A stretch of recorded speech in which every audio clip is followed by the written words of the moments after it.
Olá, meus irmãos, sejam muito bem-vindos ao canal Caráter Cristão. Meu nome é Roberto Castilho e nós estamos aqui para a série Conflito dos Séculos, capítulo 25, o Êxodo. Vamos para a vinheta.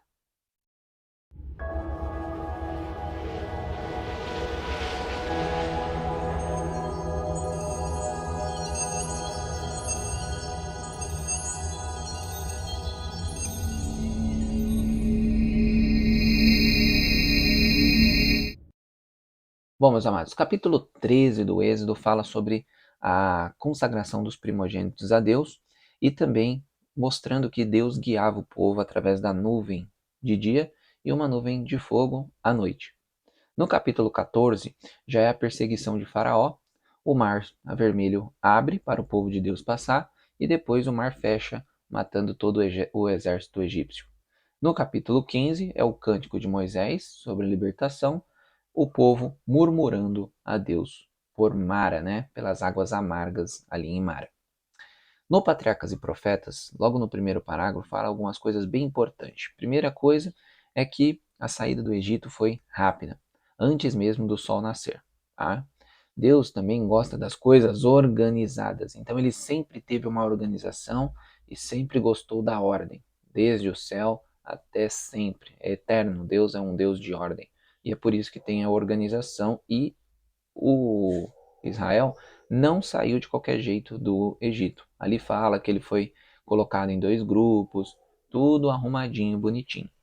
Também diz que não subiram só israelitas, subiram também egípcios no meio e deram um certo problema futuro para Israel. Nesta multidão havia não somente os que eram movidos pela fé no Deus de Israel, mas também um número muito maior dos que desejavam somente escapar das pragas, ou que seguiam o andar das multidões em movimento. Meramente levados pela agitação e curiosidade, esta classe foi sempre um estorvo e cilada para Israel. E também é dito nesse capítulo que a profecia lá de Gênesis 15, versos 13 e 14, de que eles teriam um tempo sob peregrinação e depois Deus os libertaria e daria a Canaã para eles, essa promessa começou a se cumprir em Êxodo 12, versos 40 e 41. E também mostra ali que Deus ele guia o povo para longe da guerra, né? Pois eles ainda não estavam preparados. Isso demonstra o amor de Deus, né? Eles tinham um caminho para seguir ali entre as nações. Provavelmente as nações iriam fazer guerras, porque ninguém ia deixar você entrar no quintal dela sem conhecer, sem nada, e ia deixar tranquilo, né? Ia ter algum problema. Então Deus os guiou para o Mar Vermelho, tá bom? Para que eles pudessem passar sem nenhum problema. Se tivessem tentado passar pela Filistia, seu prosseguimento teria sido impedido, pois os filisteus, considerando-os como escravos escapados ou dos seus senhores, não teriam hesitado em mover-se para a guerra. Os israelitas estavam mal preparados para um encontro com aquele povo poderoso e aguerrido. Tinham pouco conhecimento de Deus e pequena fé nele, e ter-se-iam aterrorizado e desanimado. Estavam desarmados e não tinham costume de guerrear. Seu espírito estava deprimido pelo longo cativeiro, e seguiam-se embaraçados pelas mulheres e crianças, ovelhas e gado. Guiando-os pelo caminho do Mar Vermelho, o Senhor revelou-se como um Deus de compaixão, bem como de discernimento. Ou seja, Deus protetor. Glória a Deus por isso que nós temos um Deus que protege os seus filhos. Amém? Assim partiram de Sucote e acamparam em Etã, à entrada do deserto.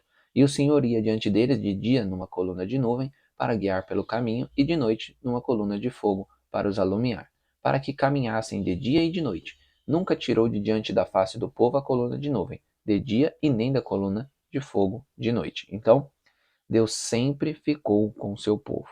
Diz o salmista: estendeu uma nuvem por coberta a um fogo para alumiar de noite. O estandarte de seu chefe invisível estava sempre com eles. De dia uma nuvem guiava para as jornadas, ou estendia-se como uma cobertura para sobre a multidão. Servia de proteção contra o calor ardente e, pela sua frescura e umidade, proporcionava agradável refrigério no deserto, ressequido e sedento. À noite tornava-se coluna de fogo, iluminando o acampamento e assegurando-lhes constantemente a presença divina. Quando o povo começou a perceber que ia ficar encurralado, pois tinha mar e montanhas gigantes do lado, o povo começou a temer que os egípcios estivessem vindo. E o temor deles aconteceram. Os egípcios estavam realmente vindo em suas direções. E aí, quando eles viram isso e viram que o mar estava logo à sua frente e eles não tinham mais para onde ir, eles clamaram a Moisés. Moisés, ele sempre vai tentar quebrar esse paradigma de o povo achar que ele é Deus, né? Então Moisés, ele vai questionar, mas vocês estão clamando a mim? E aí Moisés vai e clama a Deus, né? Moisés ficou grandemente perturbado por seu povo manifestar tão pouca fé em Deus, apesar de terem repetidamente testemunhado as manifestações de seu poder em favor deles. Agora, porém, o exército egípcio se aproximava, e esperando deles fazer fácil presa. A coluna de nuvem levantou-se majestosamente para o céu, passou sobre os israelitas e desceu entre eles e o exército do Egito. Um muro de trevas se interpôs entre perseguidos e perseguidores. Os egípcios não mais puderam divisar o acampamento dos hebreus e foram obrigados a parar, mas intensificando-se as trevas da noite, o muro de nuvem se tornou uma grande luz para os hebreus, inundando o acampamento de toda claridade. Deus então pede para que eles façam uma coisa: marchem! E um milagre acontece. Os egípcios então vão acabar morrendo ali, e o cântico de Moisés é o mesmo cântico dos 144.000. O profeta de Patmos vê a multidão vestida de branco, dos que saíram vitoriosos em pé sobre o mar de vidro misturado com fogo, têm as harpas de Deus e cantavam o cântico de Moisés, servo de Deus, o cântico do Cordeiro. E ali nós teremos muita gratidão e louvor e glória a Deus, né? Mas não só ali. Nós precisamos ser muito gratos a Deus hoje.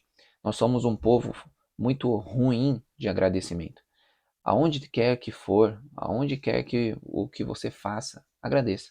Se você tem uma família, agradeça. Se você tem comida, agradeça. Se você pode ir e vir, agradeça. Se você pode estar no mercado, agradeça. Se você voltar do mercado bem, agradeça. Em tudo dai graças a Deus. É o que está escrito na palavra. E o povo era muito ingrato. E nós não podemos ser da mesma forma que o povo de Israel.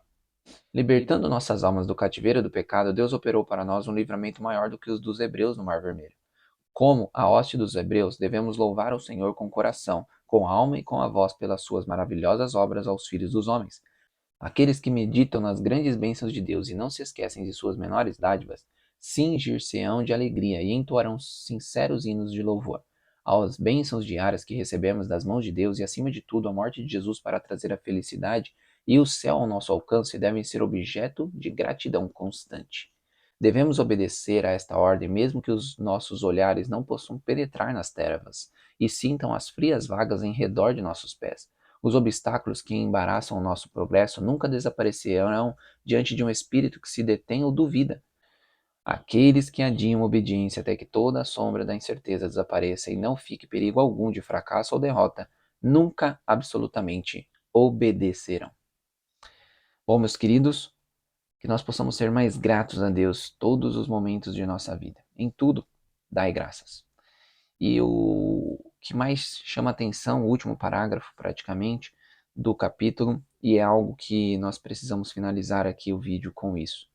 Deus está falando, avante, e não fique na incredulidade. Que nós possamos confiar mais em Deus, que independente do mar vermelho que esteja em nossa frente, Deus é o Deus do impossível. E Ele vai abrir para que você vença qualquer desafio que você tem em sua frente. Que Deus abençoe a cada um de vocês e nos vemos no próximo vídeo. Vamos orar? Grandioso eterno Deus, Pai Todo-Poderoso, estamos agradecidos ao Senhor por cada detalhe que o Senhor faz em nossas vidas. Que nós possamos ser mais gratos e possamos confiar mais em Ti. Este é o meu pedido e desejo, no doce nome de Jesus. Amém. Bom, meus queridas, tchau, tchau.